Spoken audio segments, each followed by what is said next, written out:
Hey guys, on today's video we're going to be updating your Mac, so let's get started. On the top left hand side of your screen, you will see the Apple logo. Just click on it. Then from here you're going to see System Preferences, that's your second option. Then the App Store. Before we used to do all our updates under the App Store, so if you're all the way back, then go into your App Store. With newer Macs, most likely you guys have everything under System Preferences. So let's just click there.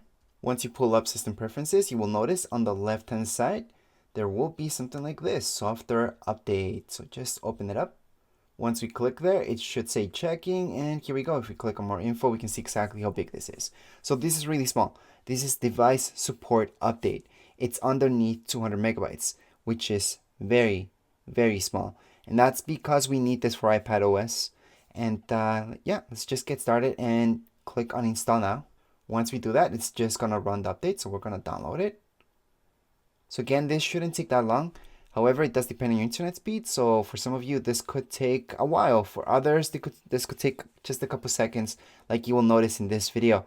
It all depends on your internet speed. If you want this to go a little bit faster, sure. Hook up your Mac using an Ethernet cable directly to your router, and that way it's gonna go a lot faster. Since you might be a little bit far away from your Wi-Fi signal might not be the best. At this point in time, all we have to do is just wait, and then the update will be done. It's very important that you guys install these updates. Even if you don't have an iPad, it's just better. Just in case anybody wants to plug in, or maybe you have to plug in an iPad, it's going to work correctly and you don't have to do that update. Anyways, right now we're all done with the update. As you guys can see, it will say your Mac is up to date. So right here, it should tell you this, when it was last checked, and that's about it. Anyways, that would be it for this video. If you guys have any questions, comments, you guys can write down here in the comments area. Don't forget to subscribe and rate. Thank you.